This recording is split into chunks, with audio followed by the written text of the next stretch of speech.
Жим от груди, становая тяга и приседания со штангой. 3 базовых упражнения для тех, кто хочет иметь недюжинную силу и красивый рельеф тела. Но пауэрлифтинг как вид спорта кардинально отличается от простых тренировок. Об этом материал Олеси Васевой. Не качки, а силачи. В пауэрлифтинге важны силовые показатели, а не красота тела.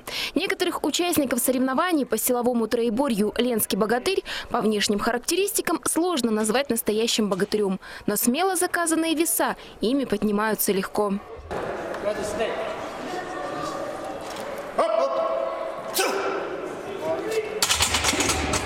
Вес штанги каждый спортсмен заказывает сам, ориентируется на собственные показатели. Лифтеры, так называют себя силачи, уверены, если в зале не приседал со 100 килограммами, то и на турнире этот вес не возьмешь. Здесь место тем, кто следует ежедневному спортивному режиму и не пропускает тренировки.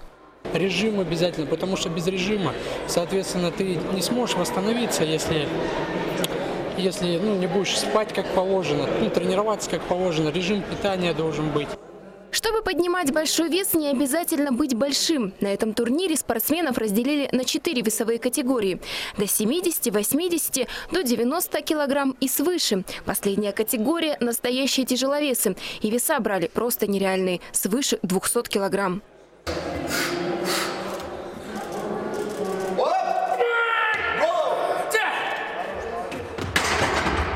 Андрей Иванский в этом спорте один из первых, энтузиаст. Организовывал первые турниры по пауэрлифтингу в еще не приспособленных помещениях, спонсировал соревнования. Сейчас, когда турнир приобрел большую популярность и курируется районным комитетом по физической культуре и спорту, выступают на нем как участник. Каждый мальчик хочет выглядеть красиво. Это стройное, подтянутое тело и результаты. Да? Вот сейчас мы видим, как молодежь у нас, им интересно. Они соревнуются между собой.